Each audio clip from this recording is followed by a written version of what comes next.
सुबह की हल्की धूप झोपड़ी के टूटे छप्पर से छन छन कर भीतर आ रही थी। मिट्टी की दीवारों से टिकी छोटी सी रसोई में रमेश की पत्नी लक्ष्मी लकड़ी के चूल्हे में आग जलाने की कोशिश कर रही थी।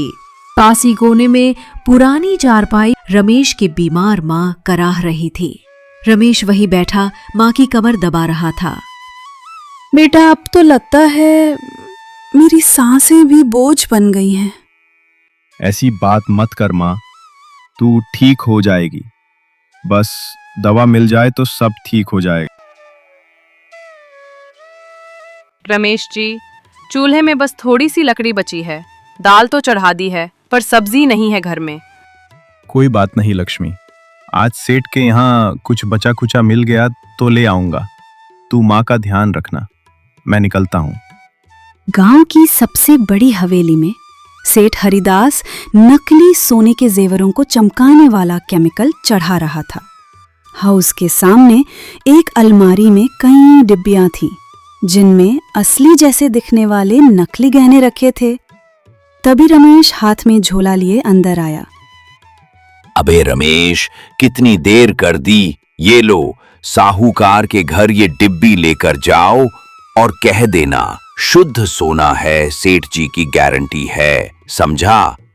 सेठ जी, ये तो वही जेवर है ना जो पिछली बार आपने कहा था इनमें तांबा मिला है।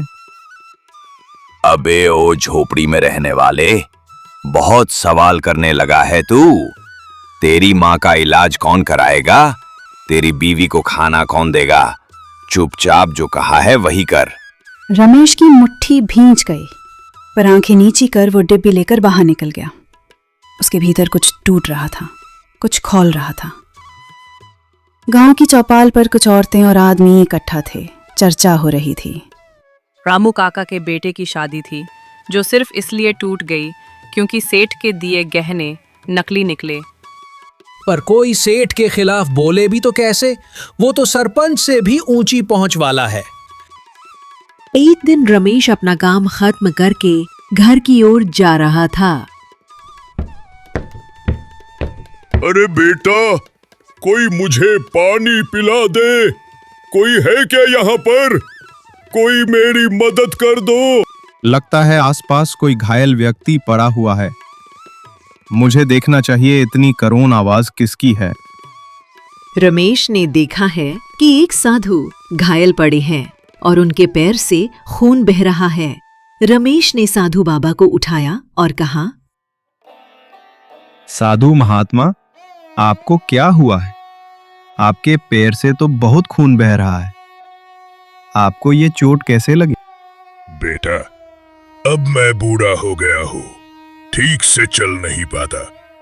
यहां से गुजर रहा था, तभी एक पत्थर से टकरा गया और गिर गया।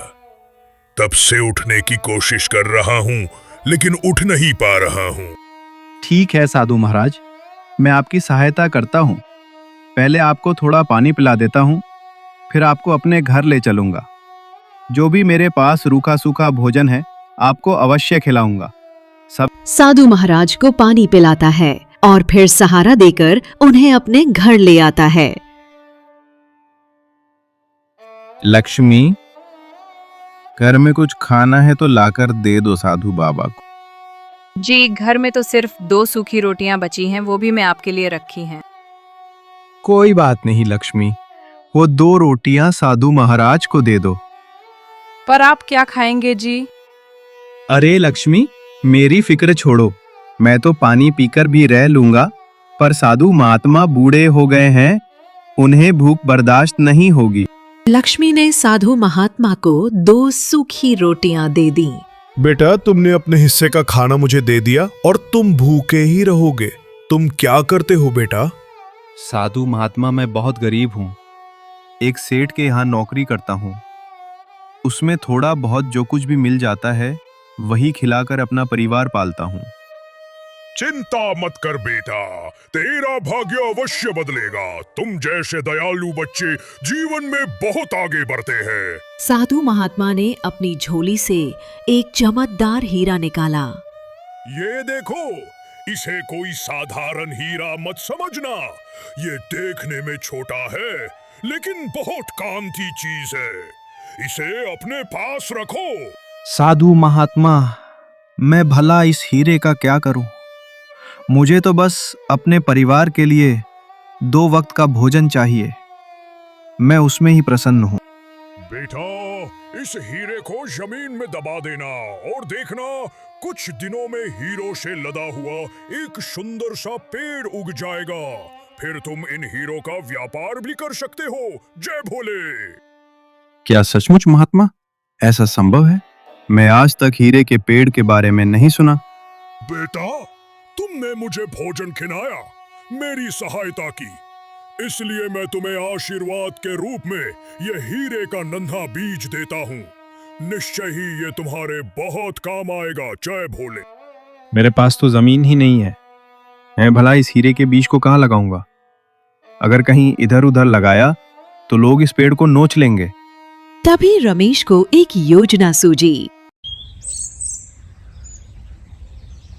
जब रमेश अगले दिन काम पर गया, तभी उसने अपने सेठ जी से अपने मन की बात कही। सेठ जी, मैंने आपसे एक जरूरी बात करनी है। देखो, अगर तुम मुझसे पैसे मांगने आए हो तो भूल जाओ, क्योंकि महीना खत्म होने से पहले मैं तुम्हें 1 रुपया नहीं दूंगा।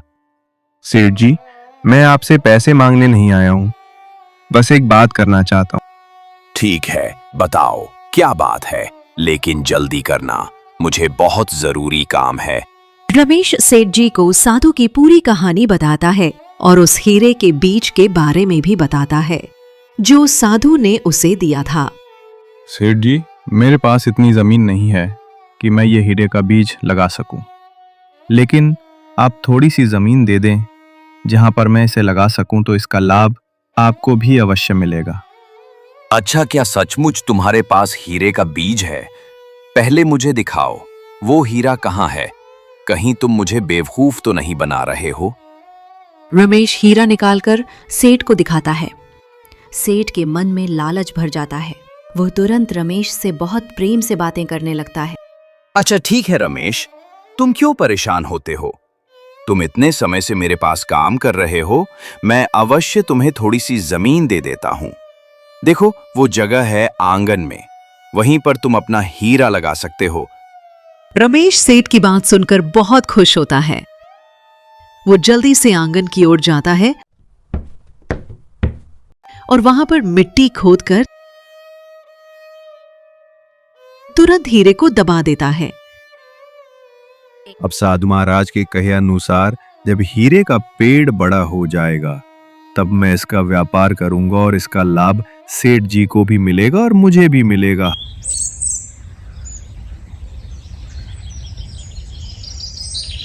कुछ ही दिनों में वहां सुंदर हीरे का पेड़ लग जाता है। घना पेड़ और उस पर लटके हुए हीरे देखकर सेठ और उसकी पत्नी दोनों बहुत आश्चर्यचकित होते हैं। देखो कितना सुंदर पेड़ है, अब मैं इसका हीरे तोड़कर व्यापार करूंगा।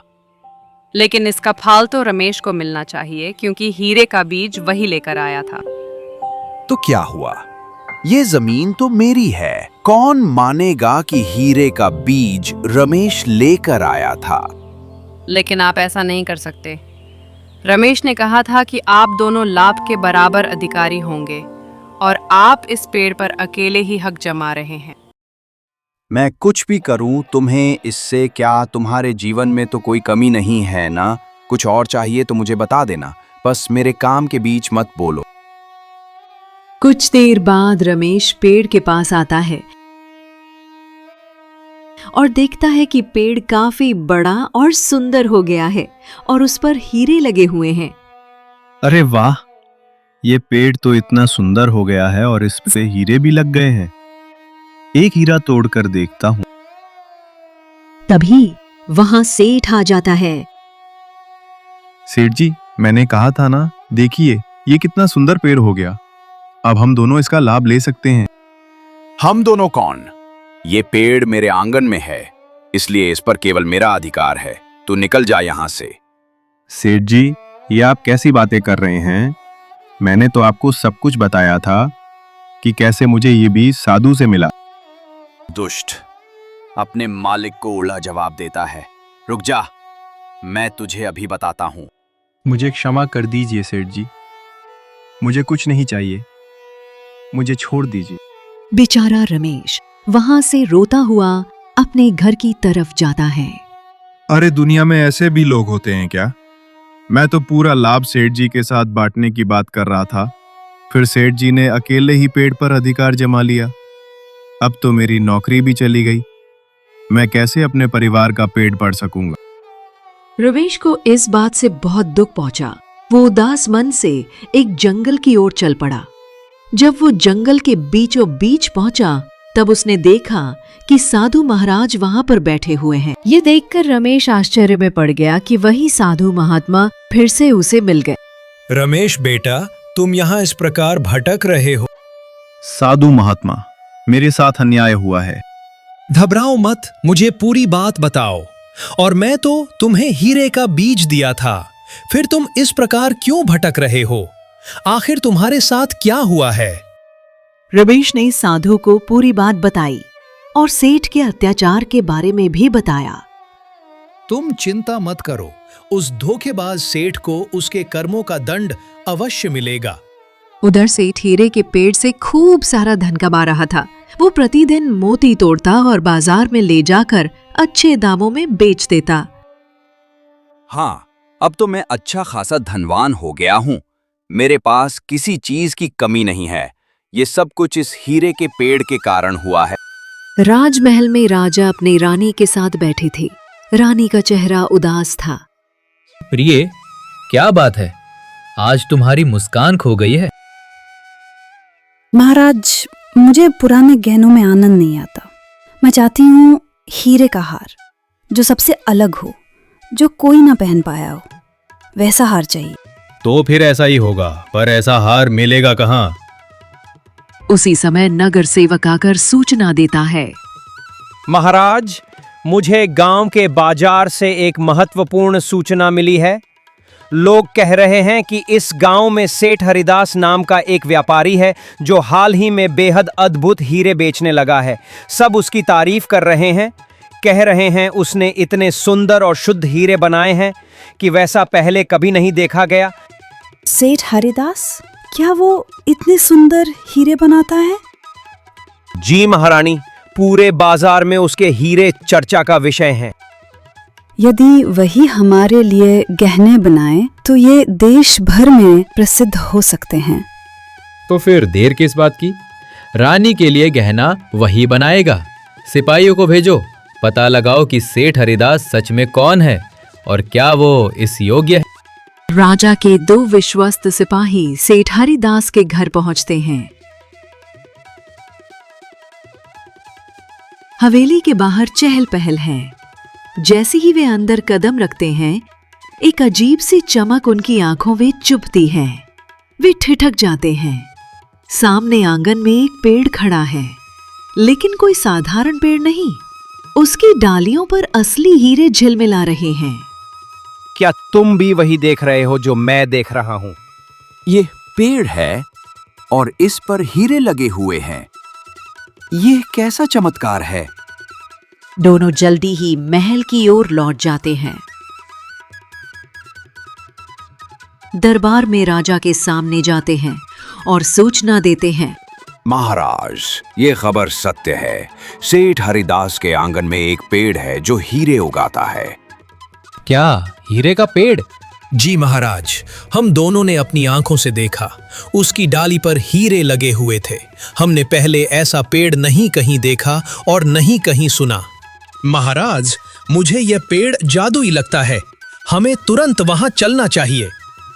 महाराज, आपको देर नहीं करनी चाहिए।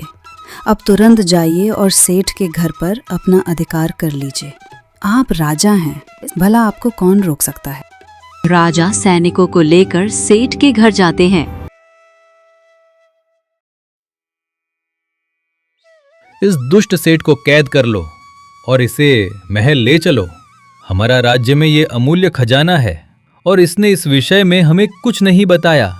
इस कारण इसे बहुत बड़ा दंड मिलेगा। महाराज, ऐसा मत कीजिए। इसमें सेठ जी की कोई गलती नहीं है। इस पेड़ का बीज तो हमारा नौकर लेकर आया था। तो क्या हुआ? इस सेठ का यह कर्तव्य था कि हमें इस हीरे के पेड़ के बारे में बताएं, लेकिन इसने ऐसा नहीं किया। इस कारण हमें इसे कारावास में डाल देना होगा। राजा सेठ को लेकर महल चले जाते हैं। सेठ को कारावास में बंद कर दिया जाता है। उधर मेहनत करते करते रमेश को राजा के दरबार में नौकरी मिल जाती है। वो महल में सैनिक बन जाता है। रमेश, आज तुम्हें कैदियों के पास जाना है। तुम्हें दिन भर उनकी निगरानी करनी है। ध्यान रहे, इस कार्य में कोई भूल नहीं होनी चाहिए। तुम नए हो, इसलिए तुम्हें समझा देता हूँ। मैं अपना कार्य बहुत अच्छी तरह से करूंगा, मुझे कोई भूल नहीं होगी। सैनिक रमेश कारावास की ओर जाता है। वो देखता है कि सेठ वहां पर अंदर कैद है और रो रहे हैं। अरे रमेश, तुम यहाँ, तुम्हें राजा के यहाँ नौकरी मिल गई क्या? जी सेठ जी, लेकिन आप यहाँ कारावास के अंदर क्या कर रहे हो? आपने ऐसा क्या किया कि राजा ने आपको इस प्रकार कैद कर लिया? अरे रमेश, अब तुझे क्या ही बताऊं। शायद ये है मेरे कर्मों का फल है। जो मैंने तुम्हारे साथ अन्याय किया, ये उसी की सजा है। सेठ रमेश को पूरी बात बता देता है। रमेश, अब मुझे तुम पर ही आशा है। तुम ही मुझे बचा सकते हो। एक बार मेरी ओर से राजा से बात करके देखो। नहीं नहीं सेठ जी, मेरी यहाँ नई नई नौकरी लगी है। मैं अगर राजा से बात करने जाऊंगा तो मुझे समस्या हो सकती है। इस प्रकार रमेश कई दिनों तक सेठ की बात को टाल रहा होता है, लेकिन आखिरकार सेठ अपने आंसू से रमेश को मना लेता है। ठीक है सेठ जी, आप चिंता मत कीजिए। मैं राजा से बात करूंगा और कहूंगा कि वो आपको छोड़ दे। तुम्हारा बहुत बहुत धन्यवाद रमेश। तुम देखना, मैं यहाँ से बाहर आऊंगा और अपना सब कुछ तुम्हें दे दूंगा। तुम बिल्कुल चिंता मत करो रमेश। तब तुम्हें राजा की नौकरी भी नहीं करनी पड़ेगी। रमेश राजा के पास जाता है और राजा से सेठ को छोड़ने की बात करता है। महाराज, सेठ जी के आंगन में वे पेड़ मैंने लगाया था। दरअसल मैंने उसे एक साधु से प्राप्त किया था। सेठ जी का इसमें कोई दोष नहीं है। आप उन्हें स्वतंत्र कर दीजिए। अच्छा, तो तुम ही हो जो हीरे के बीज लेकर आया था।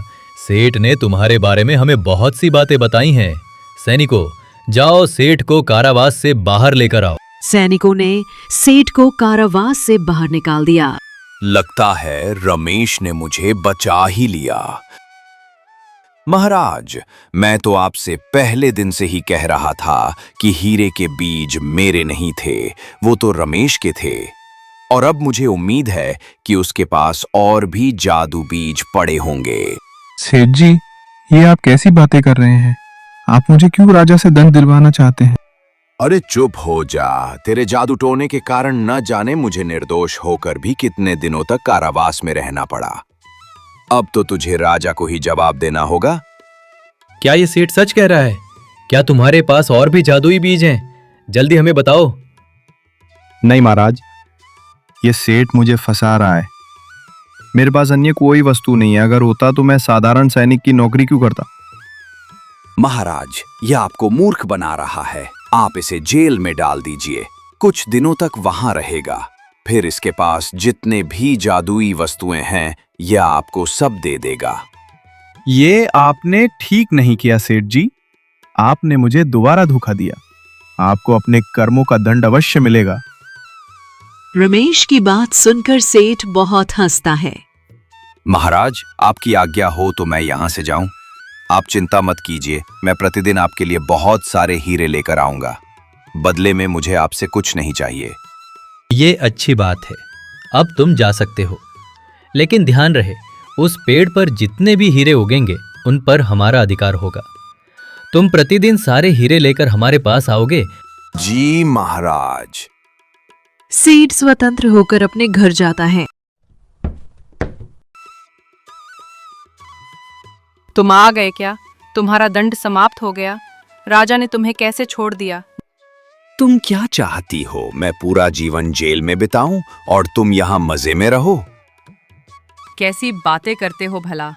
किसी पत्नी को अच्छा लगेगा कि उसका पति जेल में है। सेठ को राजा और रानी पर बहुत गुस्सा आता है। वो अपने अपमान का बदला लेने की योजना बनाता है। दुष्ट राजा ने मुझे बहुत दिनों तक जेल में रखा है। उसने मेरा बहुत अपमान किया है। मैं उसे नहीं छोड़ूंगा। सेठ हीरे के पेड़ के पास जाता है। राजा ने इस हीरे के पेड़ के कारण मेरा बहुत अपमान किया है। अब इन हीरे मोतियों के कारण राजा को बहुत कुछ सहना पड़ेगा। सेठ घर से निकलकर जंगल की ओर जाता है और एक तांत्रिक से मिलता है। मित्र, ऐसी योजना बनाओ कि राजा और रानी फिर कभी किसी का अपमान ना कर सकें। मैंने बहुत समय कारावास में बिताया है केवल उस घमंडी रानी के कारण। तुम चिंता मत करो, तुम्हारा अपमान मेरा अपमान है। लेकिन एक समस्या है मित्र। बताओ क्या समस्या है? हम राजा और रानी पर सीधे वार नहीं कर सकते। हमें गुप्त योजना बनानी होगी। सेठ और तांत्रिक मिलकर गुप्त योजना बनाते हैं। तांत्रिक सेठ को एक लोटे में जल देता है। मित्र, तुम अपने अपमान का प्रतिशोध लेना चाहते हो तो तुम्हें यह बलिदान देना होगा। जैसा मैंने कहा, तुम बिल्कुल वैसा ही करना। सेठ तांत्रिक के दिए जल को लेकर उसे हीरे वाले पेड़ में डाल देता है। अगले दिन राजा के सैनिक आते हैं। सेठ उन्हें बहुत सारे हीरे देता है। अपना सामान बांध लो, अब हम इस नगर में नहीं रहेंगे। ऐसे क्यों कहते हो जी? मैं अपना घर छोड़कर कहीं नहीं जाऊंगी। अरे मूर्ख, तुम कभी मेरी बात क्यों नहीं मानती? जल्दी से अपना सामान बांधो, क्योंकि हम यहाँ अधिक समय नहीं रह सकते। सेठ और उसकी पत्नी अपना सामान बांधते हैं और चुपके से वहां से निकल जाते हैं। उधर राजा के सैनिक हीरे लेकर राजा के पास पहुंचते हैं। रानी उन मोतियों से सुंदर हार बनवाती है। अरे वाह रानी, इस बार तो आपने इस हीरे से बहुत सुंदर हार बनवाया है। ये तो आप पर बहुत ही अच्छा लगेगा। जरा इसे पहनकर दिखाइए। रानी हार पहनती है। तभी राजा चिल्लाने लगता है, क्योंकि हार पहनते ही रानी पत्थर की हो जाती है। राजा की चीख पुकार सुनकर सभी लोग वहां आ जाते हैं। ये क्या महाराज, रानी तो मूर्ति बन गई, ऐसे कैसे हो सकता है? रानी तो हीरे का हार कितनी बार पहन चुकी है, लेकिन आज जो उन्होंने हार पहना तो पत्थर की हो गई। राजा बहुत सारे तांत्रिकों और ज्योतिषियों को बुलाता है। क्या आप लोगों के पास कोई उपाय है जिससे रानी पहले की तरह हो जाए? आपको मुंह मांगी कीमत मिल जाएगी। बस आप लोग महारानी को ठीक कर दीजिए। महाराज, मैंने सारे उपाय करके देख लिए, लेकिन महारानी पर किए गए जादू का तोड़ हमारे पास नहीं है। महाराज, आपके इस कारावास में रमेश नाम का निर्दोष व्यक्ति दंड पा रहा है। मेरी ये इच्छा है कि आप उसे अभी छोड़ दें। मैं महारानी पर अपनी विद्या का प्रयोग करके उन्हें ठीक कर दूंगा। महाराज, उसने हीरे का बीज अपने दयालुता से प्राप्त किया था। जब उसने मेरी सहायता की थी, तब मैंने उसे आशीर्वाद के रूप में दिया था। राजा अपने मंत्रियों से कहकर रमेश को जेल से निकलवाता है और सेठ को तलाश कर जेल में डालने का आदेश देता है।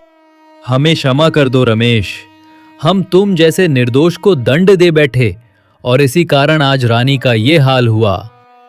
महाराज, ये अभिमंत्रित जल है। आप इसे महारानी की मूर्ति पर डाल दीजिए। महारानी पर किया गया सारा जादू समाप्त हो जाएगा।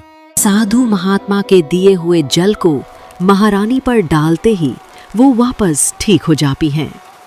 फिर रमेश खुशी खुशी अपने घर चला जाता है और इधर उस सेठ को अपने कर्मों का फल मिलता है।